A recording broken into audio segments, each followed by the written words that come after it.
যেই ফিলিস্তিনে আজকে মজলুম বোনদেরকে শহীদ করা হচ্ছে, বাচ্চাদের মাথার খুলি উড়িয়ে দেওয়া হচ্ছে, আমাদের ভাইদেরকে জীবন্ত পুড়িয়ে মারা হচ্ছে, ওই ফিলিস্তিনে লিখে রাখেন আপনারা, মিডিয়া দিয়ে প্রচার করে দিয়েন, এই ফিলিস্তিনের বাবে লুদ নামক জায়গায় তাদের মিসায়া তথা কথিত মিসায়া মাসিহুদ দাজ্জালকে ঈসা আলাইহিস সালাম হত্যা করবেন ইনশাআল্লাহ। পৃথিবীর কোন শক্তি, কোন ন্যাটো, কোন ইউনাইটেড নেশনস, কোন ইউরোপিয়ান ইউনিয়ন, কোন IMF, কোন ওয়ার্ল্ড ব্যাংক, কোন সাম্রাজ্যবাদী শক্তি এই ভবিষ্যৎবাণীকে ঠেকাতে পারবে ইনশাআল্লাহ। আপনি ওদেরকে চেষ্টা করতে দেন। সারা পৃথিবীর সমস্ত মুসলমানকে যদি এখন তারা মেরে ফেলে, তবুও এই অকাট্য ভবিষ্যৎবাণী ইনশাআল্লাহ তাআলা তারা পাল্টাতে পারবে না। এটা আমাদের আশার জায়গা।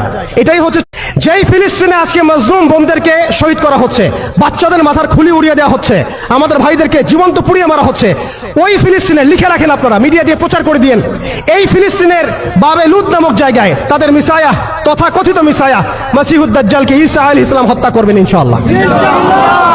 পৃথিবীর কোন শক্তি, কোন ন্যাটো, কোন ইউনাইটেড নেশনস, কোন ইউরোপিয়ান ইউনিয়ন, কোন IMF, কোন ওয়ার্ল্ড ব্যাংক, কোন সাম্রাজ্যবাদী শক্তি এই ভবিষ্যৎবাণীকে ঠেকাতে পারবে ইনশাআল্লাহ। আপনি ওদেরকে চেষ্টা করতে দেন।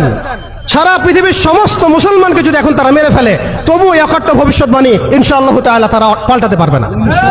এটা আমাদের আশার জায়গা। এটাই হচ্ছে